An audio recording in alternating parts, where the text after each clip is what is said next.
நண்பர்களே, மனிதத்துவம், அன்பு மற்றும் சேவைக்காக தன் முழு வாழ்க்கையையும் அர்ப்பணித்த ஒரு மகத்தான நபரை இன்று நாம் நினைவுகூர ஒன்றாக கூடியுள்ளோம். ஆம், இன்று நாம் பேசிக்கொள்வது பாஸ்டர் எம். ஜோசப் குரு அவர்களைப் பற்றியே.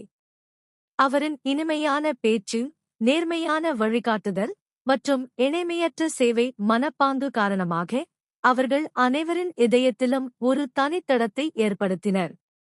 அவரின் மரணம் எங்களுக்கெல்லாம் ஒரு ஆழமான துயரமாக உள்ளது. அதை வார்த்தைகளில் விவரிப்பது எளிதல்ல. Pastor M. ஜோசப் குரு அவர்கள் எப்போதும் மக்களின் மனங்களில் நம்பிக்கையின் விளக்கை ஏற்றினர். உடைந்த மனங்களை ஆற்றினர், சிரமங்களில் இருந்தவர்களுக்கு வழிகாட்டினர், ஒரு உண்மையான வழிகாட்டியை தேடியவர்களுக்கு எப்போதும் பிரார்த்தனை செய்தார். அவரின் குரலில் ஒரு அமைதியும், அவரின் வார்த்தைகளில் ஒரு அன்பும் இருந்தது.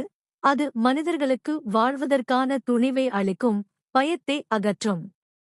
அவரின் வார்த்தைகள் இன்றும் நம் காதுகளில் ஒலிக்கின்றன.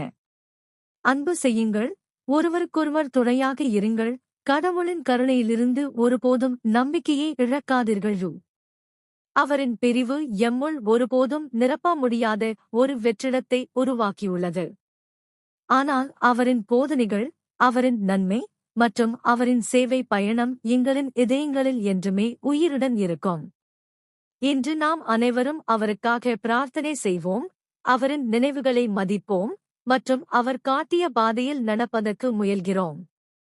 உண்மையான விளக்குகள் என்பவை அவர்கள் சென்ற பின்னாலும் அவர்களின் ஒளியை மக்கள் உணர்த்திக் கொண்டிருப்பதே. Pastor M. ஜோசப் குரு, நீங்கள் எப்போதும் நினைவில் இருப்பீர்கள்.